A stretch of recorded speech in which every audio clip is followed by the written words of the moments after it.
Hello दोस्तों, स्वागत करते हैं आपके अपने चैनल आर के मौर्य बाई हिंदी पर। जैसा कि आपको पता है कि हमने एक सीरीज शुरू की है हिंदी साहित्य के इतिहास से महत्वपूर्ण 200 प्लस क्वेश्चनों की। 50 क्वेश्चन मैंने भाग 1 में कंप्लीट करा दिए थे। आज हम बात करेंगे 91वें क्वेश्चन से। 51 से लेकर 100 तक क्वेश्चन रहेंगे, यानी महत्वपूर्ण 50 क्वेश्चन। आपको इसे बहुत अच्छी तरह देखना है, समझना है और याद करना है। यह प्रश्न आपके यूपी बोर्ड तथा अन्य प्रतियोगी परीक्षा, चाहे टीजीटी, पीजीटी, बीपीएससी, टीआरई से संबंधित जो भी हिंदी से रिलेटेड चीज़ें हैं, वहाँ पे प्रश्न पूछे जा सकते हैं। तो आपको बहुत ध्यान से देखना है। देर न करते हुए शुरू करते हैं आज का ये क्लास। तो प्रश्न नंबर 51 क्या कहता है कि रानी केतकी कहानी के रचयिता कौन है? ऑप्शन है वृंदावन लाल वर्मा, किशोरीलाल गोस्वामी, माधवराज सप्रे या इंसाअल्लाह खां। तो इसका उत्तर हो जाएगा मुंशी इंसाअल्लाह खां। ठीक है। प्रश्न नंबर 52 क्या कहता है शिव शंभू के चिट्ठे से संबंधित रचनाकार कौन है? ऑप्शन है बाबू तोताराम, केशव राम भट्ट, अंबिका दत्त व्यास या बाल मुकुंद गुप्त। बताने का प्रयास करिए। अगर आपको इस प्रश्न के उत्तर आ रहे हैं तो जरूर आप बताइए। तो ये उत्तर होगा बाल मुकुंद गुप्त। दोस्तों, आगे हम बात करते हैं प्रश्न नंबर 53 की। रसिक प्रिया के रचयिता कौन है? तो मलुकदास ऑप्शन है, बिहारी लाल, दादू दयाल या केशव दास। तो ध्यान रखिएगा, ये केशव दास की रचना है रसिक प्रिया। दोस्तों, आप इस वीडियो के माध्यम से हिंदी साहित्य से रिलेटेड बहुत अधिक मात्रा में आप क्वेश्चन, जो नए नए क्वेश्चन बन सकते हैं, उसको देखेंगे। आप बने रहिए, जुड़े रहिए। वन में क्या है? कुटज के रचयिता हैं। कुटज किसकी रचना है? शांति प्रिय द्विवेदी की, हजारी प्रसाद द्विवेदी की, कुबेर नाथ राय या विद्यानिवास मिश्र। कुटज किसकी रचना है?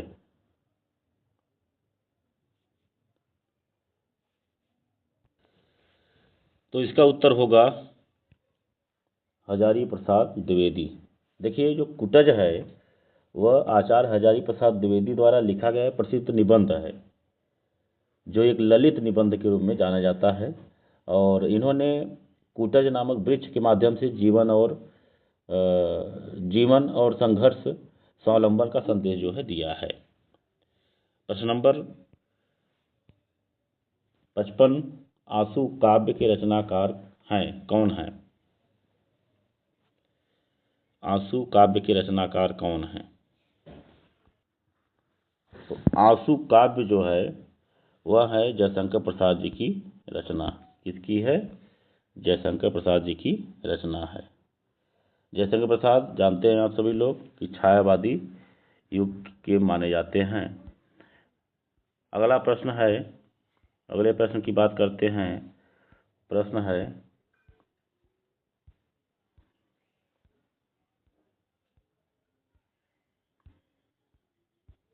प्रश्न नंबर 56।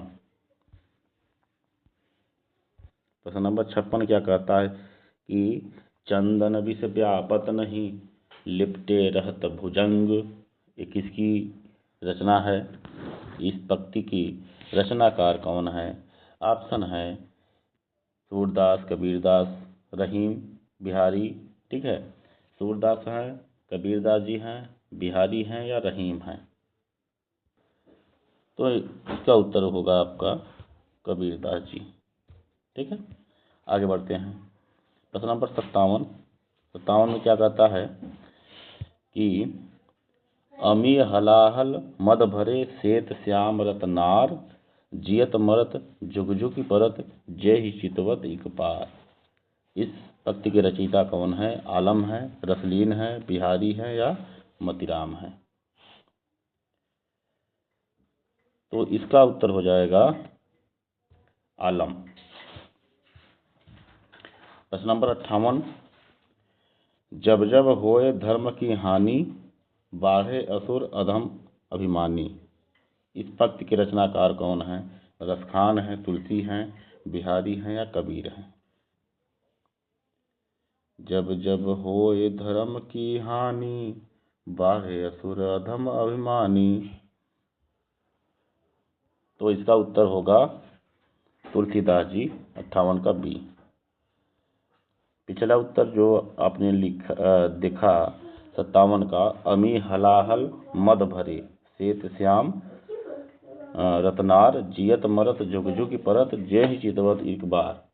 तो इसके रचना का जो है आलम नहीं रसलीन है, ध्यान रखिएगा। आगे बढ़ते हैं। प्रश्न नंबर 59, परहित सरिस धर्म नाही, भाई पर पीड़ा सम नहीं अधमाई। इस पंक्ति की रचनाकार कौन है? तो ऑप्शन है रसखान, तुलसीदास, बिहारी या मीरा। परहित सरिस धर्म नहीं भाई, पर पीड़ा सम नहीं अधमाई। इस पंक्ति के रचनाकार कौन है? तो इस पंक्ति के रचनाकार भी तुलसीदास जी हैं। प्रश्न नंबर 60, रक्त है या है नसों में क्षुद्र पानी, जांच कर तू शीश देकर जवानी। एक किसने लिखा? किस रचनाकार के हैं ये पंक्ति? माखनलाल चतुर्वेदी, रामधारी सिंह दिनकर, बाल कृष्ण शर्मा नवीन या सुभद्रा कुमारी चौहान। प्रश्न नंबर 60। तो एक भारतीय आत्मा के रूप में कौन जाने जाते हैं? माखनलाल चतुर्वेदी। तो ये रचना है माखनलाल चतुर्वेदी की। प्रश्न नंबर 61, दिवसावसान का समय, मेघमय आसमान से उतर रही है, वह संध्या सुंदरी परी सी धीरे धीरे धीरे। इस पंक्ति के रचनाकार कौन है? महादेवी वर्मा, पंत जी, दिनकर जी या निराला जी। तो ये पंक्ति के रचनाकार जो है सूर्यकांत त्रिपाठी निराला जी के हैं। प्रश्न नंबर 62 में एक दोहा दिया है, सांच बराबर तप नहीं, झूठ बराबर पाप। अब इस पंक्ति के रचनाकार कौन है? कबीरदास जी, जायसी जी, मीरा या रसखान। कौन है इसमें से?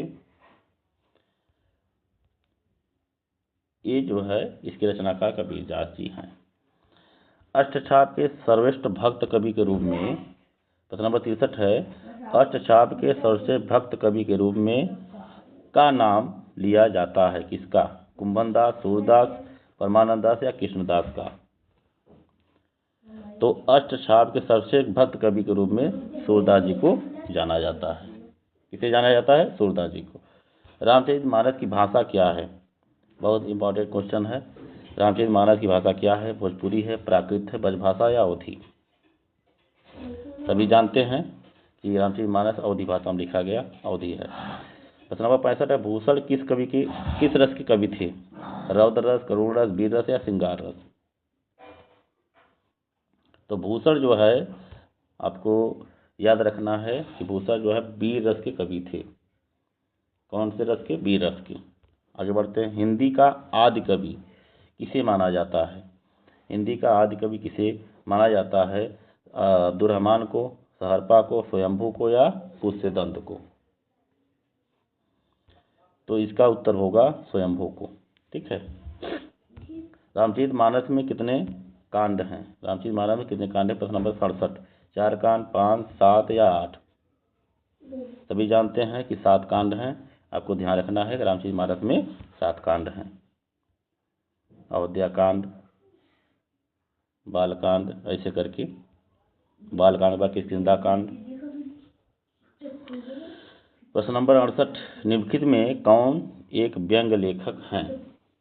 68 में श्याम सुंदर दास, विद्यानिवास मिश्र, राहुल संस्कृत्यायन या हरिशंकर प्रसाद? देखिए, व्यंग्य की जहाँ तक बात आएगी, आपको हमेशा ध्यान रखना है कि हरिशंकर परसाई जी ने अधिक से अधिक अपने रचनाओं में व्यंग्य को दर्शाया है, यानी व्यंग्यात्मक रचनाएं की हैं। आपका बंटी की प्रधान समस्या को उजागर करने वाले विकल्प जो है चुनिए। यानी आपका बंटी जो रचना थी उसका समस्या क्या था, किस समस्या पर लिखा गया था, राजनीतिक समस्या पर, मनोवैज्ञानिक समस्या, शिक्षा समस्या या तलाक से जुड़ी बाल समस्या। तो आपका बंटी जो है ये इस समस्या से जुड़ा था, तलाक से जुड़ी बाल समस्या से। हिंदी पत्रिका आनंद कादम्बनी यानी कादम्बनी के संपादक कौन थे? सॉरी, आनंद कादम्बनी नहीं, सिर्फ कादम्बनी है। राजेंद्र अवस्थी, रमेश बख्शी, राजेंद्र यादव या दुर्गा प्रसाद शुक्ल। तो इसका उत्तर क्या होगा? 70 का होगा राजेंद्र अवस्थी, ध्यान देना है। अगर आनंद कादम्बनी आएगा तो उसके जो पत्रिका के संपादक हैं कौन है? प्रेमघन जी है शायद। प्रश्न नंबर 71, दिनकर किस रस के कवि माने जाते हैं? रौद्र रस, करुण रस, वीर रस या श्रृंगार रस? रामधारी सिंह दिनकर की बात कर रहे हैं। तो ध्यान रखना है, दिनकर जी वीर रस के कवि जो है माने जाते हैं। निराला 72 है, निराला को कैसा कवि माना जाता है? अवसरवादी कवि, क्रांतिकारी कवि, पलायनवादी कवि या भाग्यवादी कवि? निराला को कैसा कवि माना जाता है? 72 का। तो सूर्यकांत त्रिपाठी निराला को क्रांतिकारी कवि के रूप में जाना जाता है, बंगाल के रहने वाले थे। प्रश्न नंबर 73, निम्नलिखित में कौन सा एक उपन्यास जैनेन्द्र द्वारा रचित है? पुनर्वा, परख, सेवा सदन, एकदा नैमिषारण्य। प्रश्न नंबर 73, तो ये उत्तर होगा परख, जो जैनेन्द्र द्वारा रचित है इनमें से। हिंदी गद्य का जन्मदाता किसे माना जाता है? किसको माना जाता है? प्रताप नारायण मिश्र, महावीर प्रसाद द्विवेदी, बहादुर हरिश्चंद्र या बालकृष्ण भट्ट? सभी को पता है हिंदी गद्य का जन्मदाता जो है भारतेंदु हरिश्चंद्र को माना जाता है। प्रश्न नंबर 75, कवि कालिदास की अभिज्ञान शाकुंतलम का हिंदी अनुवाद किसने किया था? सदाशिवलाल गोस्वामी विठलनाथ, राजा शिव प्रसाद या राजा लक्ष्मण सिंह? तो ध्यान रखिएगा कि अभिज्ञान शाकुंतलम का हिंदी अनुवाद राजा लक्ष्मण सिंह ने किया था। प्रश्न नंबर 76, किस काल को स्वर्णकाल कहा जाता है? रीतिकाल को, भक्ति काल को, आदिकाल को या आधुनिक काल को? बहुत सरल है, आपको हमेशा याद रखना है कि भक्ति काल को स्वर्णकाल भी कहा जाता है। सूरदास के गुरु कौन थे? रामानंद, माधवाचार्य, रामदास या वल्लभाचार्य? तो सूरदास के गुरु जो थे वो थे वल्लभाचार्य जी। वल्लभाचार्य के पुत्र जो वल्लभाचार्य ने ही अष्टछाप की रचना की थी और उसके बाद फिर उनके बेटे विठलनाथ द्वारा अष्टछाप की रचना की गई, जिसमें 4 वल्लभाचार्य के, 4 विठलनाथ के शिष्य थे। कामायनी किस प्रकार का ग्रंथ है? खंड काव्य है, मुक्तक काव्य है कि महाकाव्य के चंपू काव्य? प्रश्न नंबर 78, तो ध्यान देना है कामायनी एक महाकाव्य है। गागर में सागर भरने का कार्य किस कवि ने किया है? बिहारी ने, रसखान ने, घनानंद ने या सूरदास ने? 79 का ये, ठीक है, 79 का ये हो जाएगा आपका, बिहारी ने, यानी बिहारी ने गागर में सागर भरने का कार्य किया है। प्रश्न नंबर 80 क्या कहता है? महाभोज रचना की प्रधान समस्या को उजागर करने वाले विकल्प को चुनिए। तो कौन कौन से समस्याएं थी? भ्रष्टाचार की समस्या, नारी समस्या, राजनीतिक समस्या या मनोवैज्ञानिक समस्या? तो महाभोज रचना की प्रधान समस्या को उजागर करने वाले विकल्प कौन है इसमें? तो हो जाएगी इसमें महाभोज का राजनीतिक समस्या। आगे बढ़ते हैं, वापसी। प्रश्न नंबर 81, वापसी किस विधा में रचित है? वापसी जो है आत्मकथा में, कहानी में, संस्मरणीय में या यात्रावृत्त में? प्रश्न नंबर 81, तो वापसी है तो अब मत समझिएगा कि ये यात्रावृत्त है, ये कहानी है। क्या है? कहानी है। आगे बढ़ते हैं, प्रश्न नंबर 82 की बात करेंगे। प्रश्न नंबर 82 में क्या क्या चीज़ें हैं? देखिए सुपर फास्ट तरीके से चल रहे हैं। वीडियो पसंद आ रही है जरूर लाइक करें। हाँ, तोड़ती पत्थर कैसी कविता है? व्यंग्यपरक, उपदेशात्मक, यथार्थवादी या आदर्शवादी? प्रश्न नंबर 82। तो तोड़ती पत्थर जो निराला जी की रचना है, वहाँ तोड़ती पत्थर इलाहाबाद के पथ पर, ये क्या है? यथार्थवादी रचना है। प्रश्न नंबर 83। फणीश्वरनाथ रेणु से संबंधित सही प्रदेश का चयन कीजिए। यानी फणीश्वरनाथ रेणु कहाँ से संबंधित थे? ठीक है, तो महाराष्ट्र, बिहार, हिमाचल प्रदेश या उत्तराखंड या उत्तरांचल भी है। पहले उत्तरांचल का उत्तराखंड का नाम उत्तरांचल ही हुआ करता था। प्रश्न नंबर 83 बी, हिमाचल प्रदेश कहाँ से रिलेटेड है? हिमाचल प्रदेश से। विद्यापति की पदावली की भाषा क्या है? मैथिली है, ब्रजभाषा, भोजपुरी, मगही?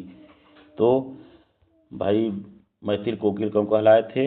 विद्यापति। यानी विद्यापति को मैथिल कोकिल की संज्ञा दी जाती है। ठीक है, तो इन्होंने मैथिली भाषा में पदावली जो है लिखा था। आगे बढ़ते हैं। प्रश्न नंबर 85। डैश डैश है को उग्र कहते हैं। डैश डैश को उग्र कहते हैं। किसको उग्र कहते हैं? रामेश्वर लाल दुबे को, पांडे बेचन शर्मा को, या नरेश मेहता को, या अज्ञा को? तो पांडे बेचन शर्मा को ही उपनाम जो है उग्र टाइटल लगाया गया है। यानी पांडे बेचन शर्मा उग्र। बिहारी किस राजा के दरबारी कवि थे? ये ध्यान देना है। बिहारी किस राजा के दरबारी कवि थे? महाराणा प्रताप, शिवाजी, जय सिंह या तेज सिंह? तो इसका उत्तर हो जाएगा राजा जय सिंह। ठीक है। शेष कादम्बनी, अगला प्रश्न है, शेष कादम्बरी के रचनाकार कौन है? नरेश मेहता, हजारी प्रसाद द्विवेदी, बार भट्ट या अलका सरावगी? तो शेष कादम्बरी के रचयिता जो है अलका सरावगी जी हैं। प्रश्न नंबर 88 में क्या है? राग दरबारी उपन्यास के रचयिता कौन है? राही मासूम रजा, श्री लाल शुक्ल, हरिशंकर प्रसाद या शरद जोशी? तो राग दरबारी उपन्यास के रचयिता कौन है? श्रीलाल शुक्ला जी। पूस की रात की कहानी के रचनाकार कौन है? प्रेमचंद, शिवपूजन सहाय, निराला या प्रसाद जी? तो पूस की रात की कहानी के रचनाकार मुंशी प्रेमचंद जी हैं। ध्रुव स्वामिनी नाटक के रचयिता कौन है? ध्रुव स्वामिनी नाटक के रचयिता की बात करें तो ऑप्शन है राम कुमार वर्मा, राम वृक्ष बेनीपुरी, जयशंकर प्रसाद या भारतेंदु हरिश्चंद्र? तो इसका उत्तर हो जाएगा जयशंकर प्रसाद।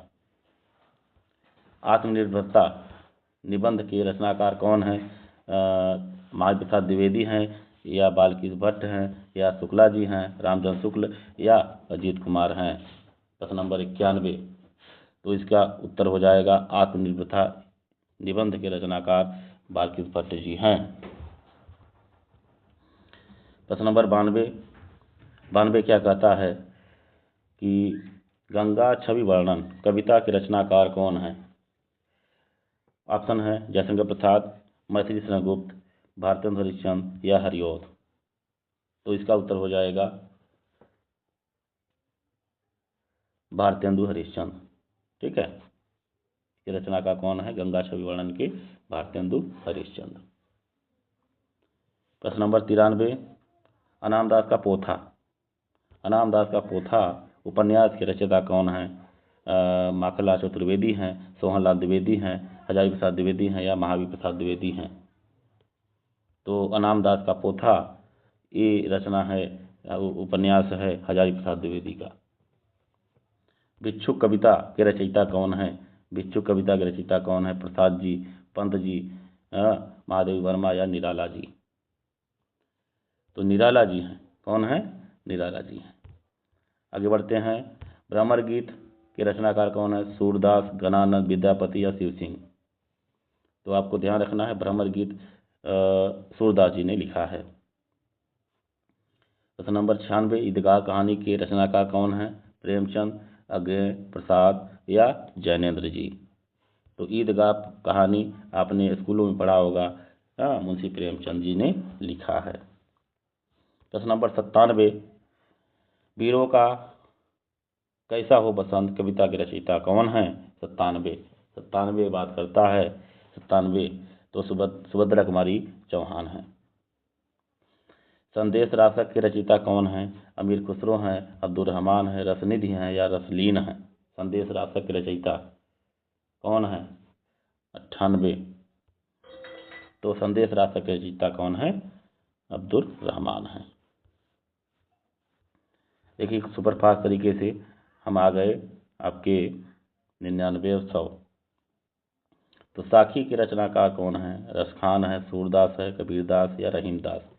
साखी शब्द रामायणी आप लोगों ने पढ़ा होगा, कबीरदास जी, ठीक है। कौन है? कबीरदास जी। प्रश्न नंबर 100 है, मसी कागज छुओ नहीं, कलम गई नहीं हाथ। हाँ, इस पंक्ति के रचनाकार कौन है? दादू दयाल हैं, कबीरदास जी हैं, रैदास जी या सुंदरदास? तो इस पंक्ति के रचनाकार कौन है? इस पंक्ति के रचनाकार हैं कबीरदास जी। यानी कबीरदास जी पढ़े लिखे नहीं थे, उनके जो शिष्य धर्मदास हुए उनकी वाणी से जो भी कुछ निकला धर्मदास जी लिखते गए। उनका संकलन साखी शब्द और रामायणी में किया है, जिसको नाम दिया बीजक। आई होप कि आप लोगों को ये वीडियो पसंद आई होगी। आप लोगों के लिए ये प्रश्न छोड़ के जा रहे हैं, आप लोग जवाब जानते होंगे तो जरूर उत्तर दीजिएगा। प्रश्न नंबर 101 का है, लोग हैं लागी कवित्त बनावत, मोहि तो मेरे कवित्त बनावत। बहुत सुंदर रचना है। ये किसकी रचना है आपको बताना है। ऑप्शन है केशवदास जी, घनानंद, भिखारी दास या पद्माकर। वीडियो में आज के लिए बस इतना ही। वीडियो पसंद आई हो तो जरूर लाइक करें, चैनल को सब्सक्राइब करें। मिलते हैं अगले दिन इसकी और अगली सीरीज पर वीडियो लेकर। तब तक के लिए नमस्कार, जय हिंद, जय हिंदी।